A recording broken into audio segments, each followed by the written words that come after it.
자, 두 번째 시간 시작합니다. 이제 모세오경의 신학적인 내용을 한번 쭉 살펴볼 텐데요. 창세기 하면 이제 창조 신학이 되겠죠. 창조 신학 하면 여러분들 질서와 나눔이다 생각하시면 되고요. 왜 질서와 나눔이냐 보면 여러분들 창세기를 보시면 계속 하나님께서 이제 나누시는 역사잖아요. 빛으로 빛과 어둠을 나누시고, 또 궁창이 생김으로 궁창 위의 물과 아래의 물이 나뉘고, 아래의 물 땅과 육지로 나뉘고, 그다음 동물과 식물 종류별로 인간도 남자와 여자 이렇게 나누는 역사인데, 여러분들 진짜 잘 기억하셔야 될 건 뭐냐 하면은, 이 나누는 게 이제 분열이나 분리가 아니라 하나의 경계, 바운더리들이 딱딱 지워지는 거죠. 그런 바운더리들이 그런 경계들이 지켜질 때, 그래서야 비로소 질서가 임하는 거잖아요. 그러니까 인도가 있고 보도가 있고, 그 인도와 보도를 경계 짓는 것이 정확히 지켜질 때 사람들도 보행을 안전하게 할 수 있고, 차들도 쌩쌩 자기네들의 목적지를 시간 안에 도달할 수 있도록 달릴 수 있는 거고요. 그러니까 그런 질서들, 그다음에 신호등이 딱 지켜졌을 때 질서 있게 그 도시가 한 사회가 잘 돌아가는 것처럼, 우리 인간 사회도 하나님께서 정해주신 보이지 않는 그러한 창조 질서들, 자연 원리들, 이런 것들이 있어야 조화롭게 돌아가는 거. 이게 창조 질서의 세계고, 이게 창조 신학인 거죠. 그러니까 창조 신학의 기본에는 그런 경계선들, 그래서 질서와 나눔이다, 이렇게 표현을 하게 되는 거죠. 그래서 저는 이 창세기를 항상 보면서 창조라고 하는 사건 자체가 늘 좀 새롭게 다가와요. 왜냐하면은 창조는 하나님에게 있어서도 좀 뭔가 획기적이고 새로운 일이었다라는 느낌이 들어요. 요새 결혼도 잘 안 하고요, 젊은 사람들이. 그 다음에 결혼을 했어도 자녀를 잘 안 낳아요. 그러니까는 그냥 세상이 힘들고 또 양육비도 많이 들고, 그러니까는 우리가 그 젊은 사람들 탓할 수는 없는데, 그만큼 뭔가 새로운 일을 시작하는 건 획기적인 일이고, 거기에 대한 희생이 따르는 일이에요. 내가 우리 부부가 함께 이제 사랑으로 자녀를 낳는다고 하는 사건 자체는 이제 그들의 모든 관심과 사랑이 그 자녀에게 집중되는 거고요. 그리고 그 자녀를 이제 내가 책임져야 될 그런 사명이 부어지는 거란 말이죠. 그러니까 하나님께서 이 세상을 창조하신다고 하는 건 고대 근동의 그 마르둑 신화처럼 그 신들이 자기네들이 하기 싫은 일들을 사람들에게 떠맡기려고, 그리고 자기네들이 이제 뭔가 섬김을 받으려고 인간을 창조하는 그런 고대 근동의 일반 다신론적인 그런 신화 얘기와는 전혀 다른 창조 이야기가 바로 구약 성서의 이야기입니다. 그래서 구약 성서에서는 하나님께서 이 세상을 창조하셨는데, 창조할 때에 하나님의 외침이 계속 있잖아요. 보시기에 좋았더라, 보시기에 좋았더라, 보시기에 심히 좋았더라. 이게 7번이 또 그 완전수 반복이 되는 거 아닙니까? 하나님께서는요, 당신의 그 피조물들에 대한 애정이, 그리고 그것을 함께 누린다고 하는 것에 대한 기쁨이 넘쳐났다는 거죠. 마치 우리의 어르신 부모님들이 자녀들, 손자들, 손녀들 이렇게 볼 때 그 기쁨들, 그들과 함께 하는 기쁨, 그것처럼 하나님께서 이 창조하셨고 이 창조 세계에 대한 기쁨을 그렇게 표현하고 계시는 거고요. 그 다음에 창조의 그 명공이었던 그 지혜, 잠언서를 보면은 이제 그 이 땅의 자녀들과 더불어 기뻐했다, 이 땅에서 기쁨을 누렸다, 이거 자체가 벌써 하나님의 마음을 이제 대변하고 있는 사건이거든요.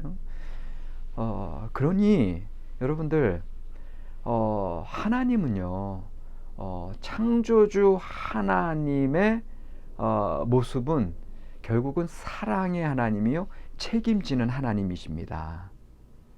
우리 인간에게 실존, 그냥 던져진 존재로 힘든 삶을 시작하게 하신 그 사건이 아니라 오히려 이들을 기뻐하고 사랑하고 그리고 내가 낳았으니 끝까지 책임을 지시는, 그래서 하나님이 계약법을 주시고 예언자들을 주시고 하나님의 관계로 돌아오라고 부르시고 끝내는 예수 그리스도 당신의 독생자까지 허락하셔서 창조자 하나님께서 이 피조물인 모든 세계와 여전히 그 신실한 관계를 맺으시는 것, 그게 이제 헤세드, 포기하지 않는 사랑, 또 계약의 그 관계의 충실성, 그런 헤세드의 하나님의 사랑이 제가 보기에는 이미 창세기로부터 이 창조 사건으로부터 이미 드러나 있다. 물론 그 이제 족장 시대 하나님이 약속하시고, 그리고 이제 물론 노아 시대 때부터 베릿 올람, 영원한 언약이 시작되고, 또 아브라함에게도 베릿 올람이 주어지고, 그런 언약들이 이제 시작이 되고 있는데, 사실 그 언약이라고 하는 것 자체가 그 창조, 이 세상을 창조한 그 하나님의 그 사랑의 심정의 일부 표현으로서 이제 언약이 주어지고 계약이 주어지고, 결국은 하나님의 사랑 안에 이미 창조 세계로부터 우리는 이미 그 안에, 사랑 안에 있다고 하는 사실을 우리가 이제 보게 되는 겁니다. 근데 이제 창세기가 이렇게 사랑으로 지어졌고 하나님의 사랑을 우리에게 가르쳐주고 있음에도 불구하고 이제 죄의 신학이 이제 바로 드러나게 되죠.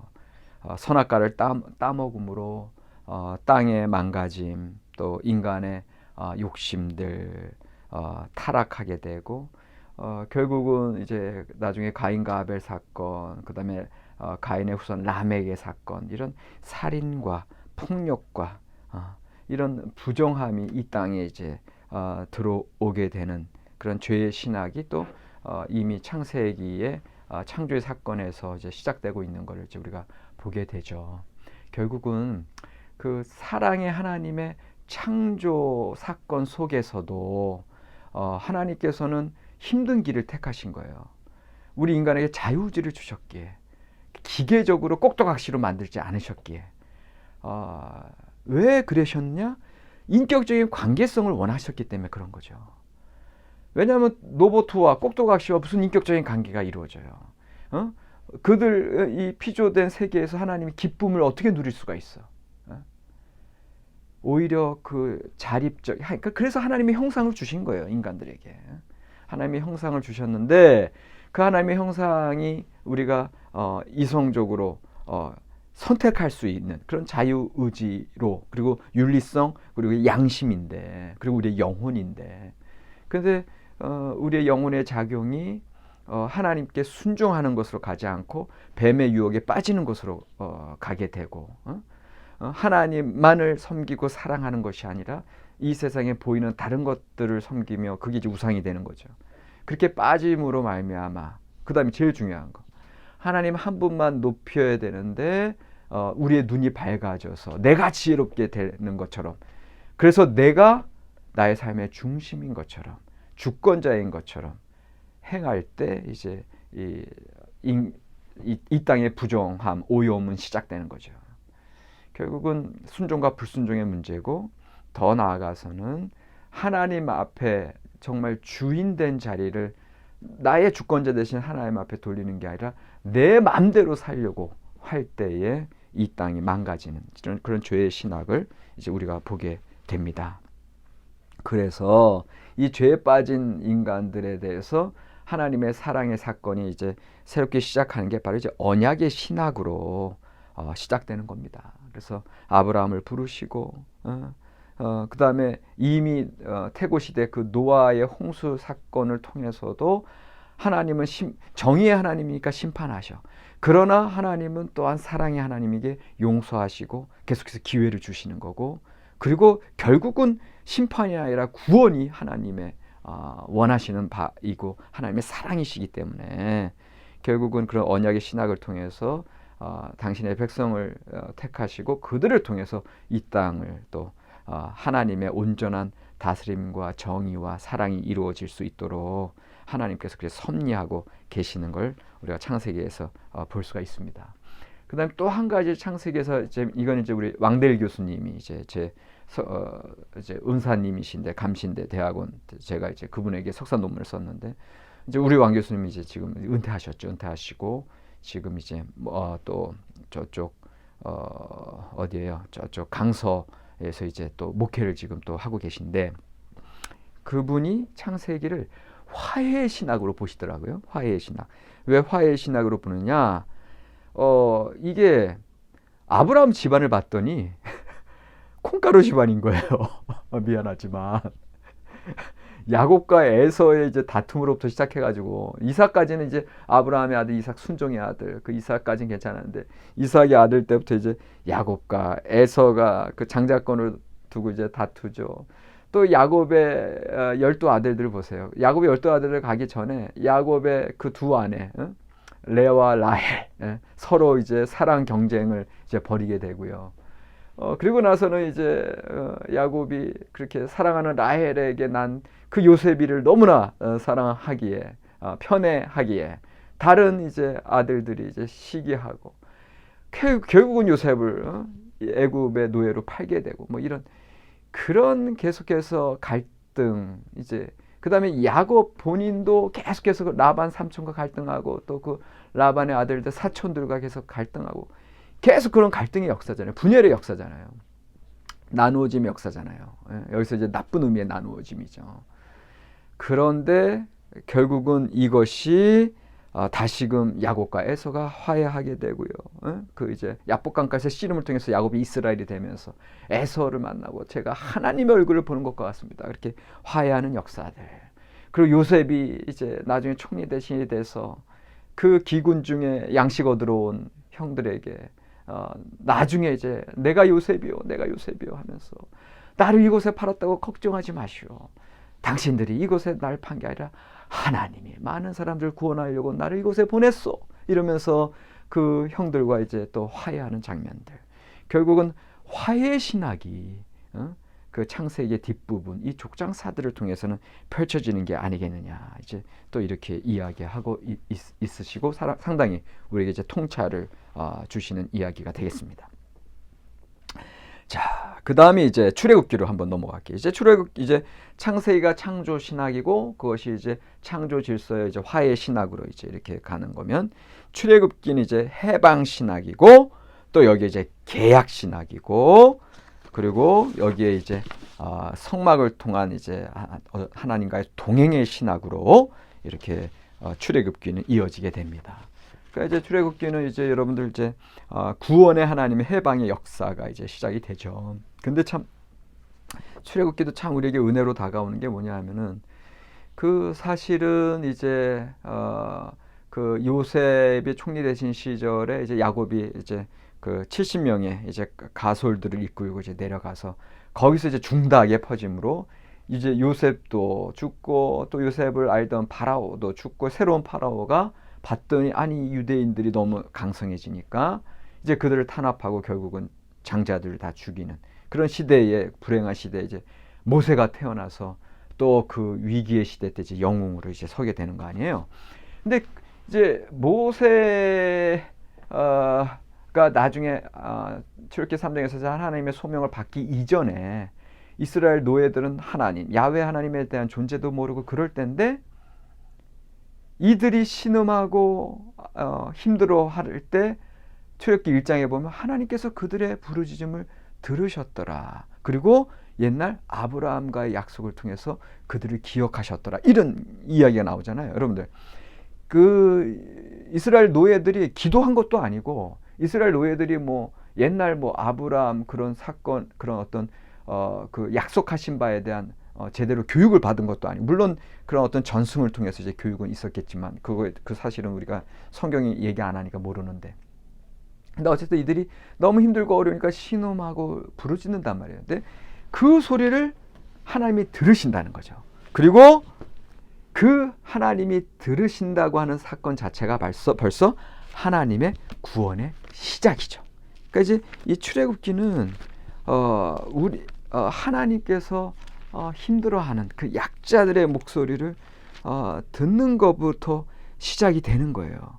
그러니까 여기에서 우리는 하나님의 구원과 하나님의 사랑을 우리가 생각하게 되는 거죠. 여기 이제 제가 출애굽기 지금 1장을 보고 있는데 여기 이제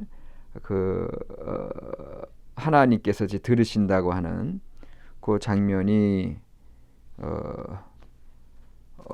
어디 나오죠?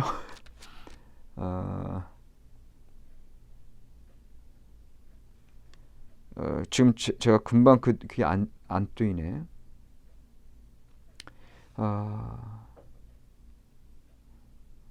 여러분들이 저보다 더 잘 아실 텐데 저는 이게 출애굽기 1장 시작하자마자 나오는 줄 알았는데 2장 끝에 나오는군요. 예. 2장 24절 25절입니다. 하나님이 그들의 고통 소리를 들으시고 하나님이 아브라함과 이삭과 야곱에게 세운 그의 언약을 기억하사 25절 하나님이 이스라엘 자손을 돌보셨고 하나님이 그들을 기억하셨더라. 이 모든 것의 시작이 그들의 고통 소리를 들으시고 그러니까 제가 이제 얘기하고 싶은 게 뭐냐면 여러분들 이제 신학이라고 하는 것 자체가 이제 하나님의 본성을 알아가시는 거잖아요. 그러니까는 이미 우리가 이제 계속해서 소개했고 특별히 이제 출애굽기에서는 들으시는 하나님이다. 누구를? 그냥 기도를 정식으로 하지 않았음에도 불구하고 약자들, 힘든 자들, 어려운 자들을 듣고 계시는 하나님이다. 이것이 이제 저에게는 이제 의미 있게 다가오는 말씀이고 왜 오늘날도 사실은 이 사회의 약자들 하나님을 모르지만 신음하는 자들이 많은데 그래서 예수님께서 지극히 작은 자에게 한 것이 곧 내게 한 것이라 이렇게 말씀을 하시는 거죠. 그러니까는 그런 면에서 참 우리 사회의 약자를 위해서 우리 교회의 책임이 크고 우리 기독자들의 할 일이 이제 많다. 그러니까는 우리가 하나님의 사람으로 이 땅 가운데 우리가 신앙생활을 할진데 우리만 잘 되고 우리만 축복받는 것에 관심을 기울이는 것이 아니라 하나님이 그들을 기억하셨다고 하는 거. 그리고 이 온 창조 세계가 하나님의 피조물들인데 아무리 나쁜 인간들이라고 할지라도 그들도 하나님의 피조물인데 하나님께서 사랑하시는 사람들인데 우리가 내가 판단해서 내가 그들을 욕하고 비판할 수 있느냐.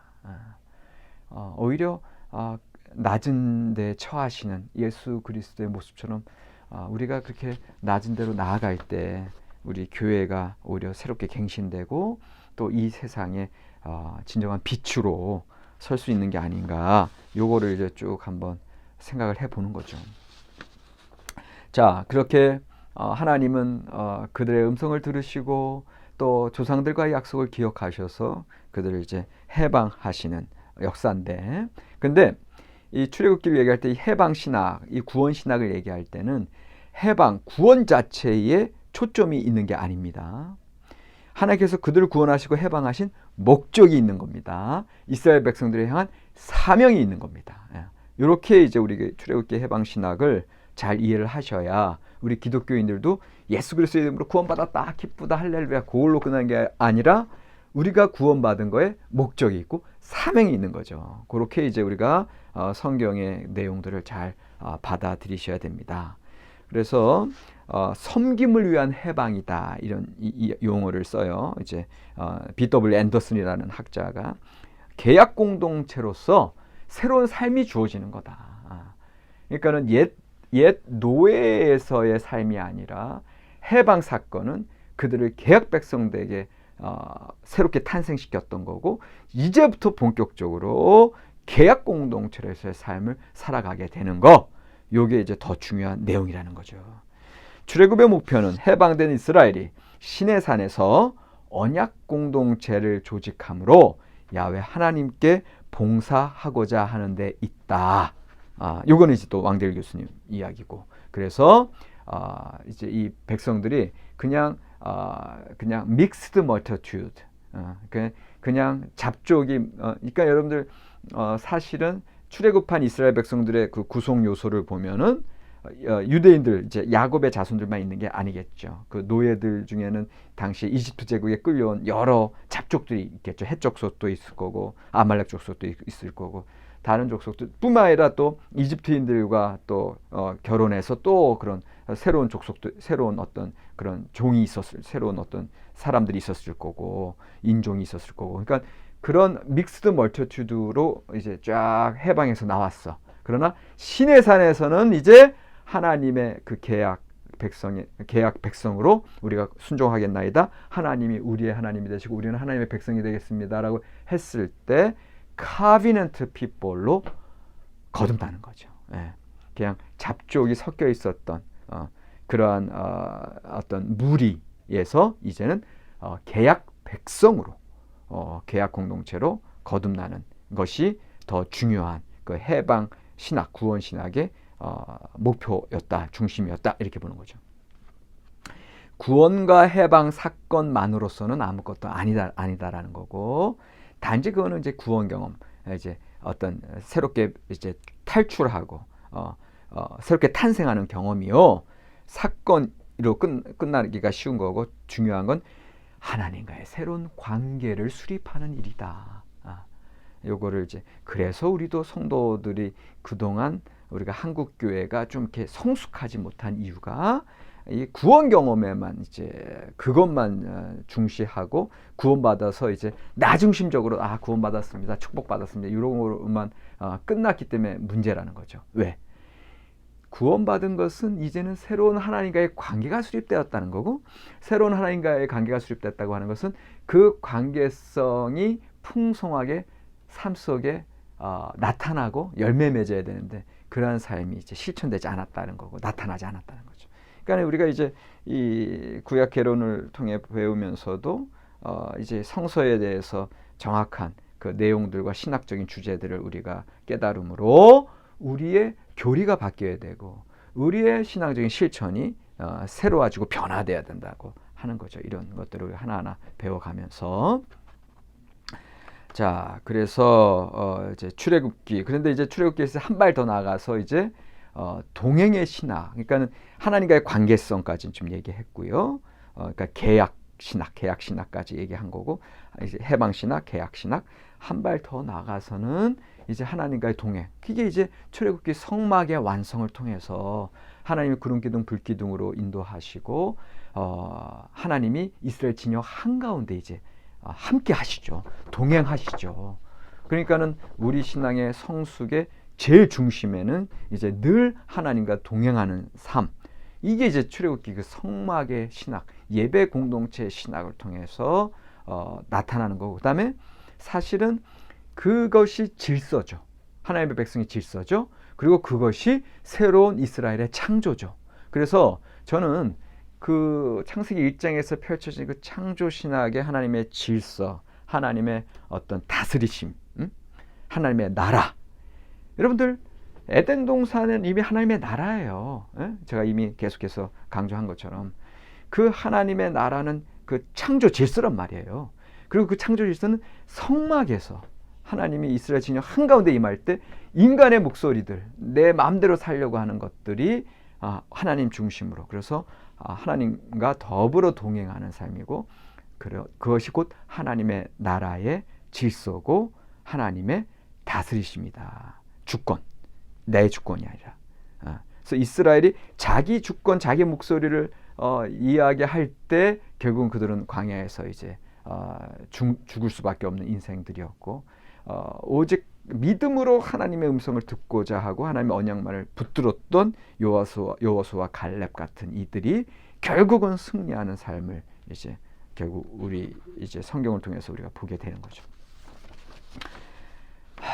동행하는 신학, 함께하는 신학 이게 돼야 교회에서만 좋은 신앙인이 아니라 사회에서도 여전히 하나님이 날 다스리고 계시니까 하나님과 내가 더불어 동행하니까 누가 나한테 뭐라 그래도 그냥 할렐루야. 누가 오른밤을 치면 같이 싸우는 게 아니라 왼밤을 돌려도 참 힘든 일이에요. 그런데 그게 무슨 소리냐? 그만큼 하나님과 동행하는 일이 힘들다는 얘기예요. 그거를 이제 우리에게 이제 가르쳐 주고 계신 겁니다. 자, 그래서 이제 출애굽기까지 하고 이제 레위기로 이제 넘어가서 레위기서 신명기 하고 그다음에 이제 오늘 진도 신명기 이제 역사서를 이제 들어가려고 하는데 그 여러분들 이제 그 출결 과제로 그 제가 이제 창세기와 출애굽기 이제 두 가지 말씀드렸는데 창세기의 신학과 출애굽기의 신학을 간단하게 강의 들으신 대로 정리해 주시면 좋겠습니다. 정리하시고 이제 여러분들의 이제 느낌을 써주시면 좋겠습니다. 세 번째 시간으로 넘어갈게요.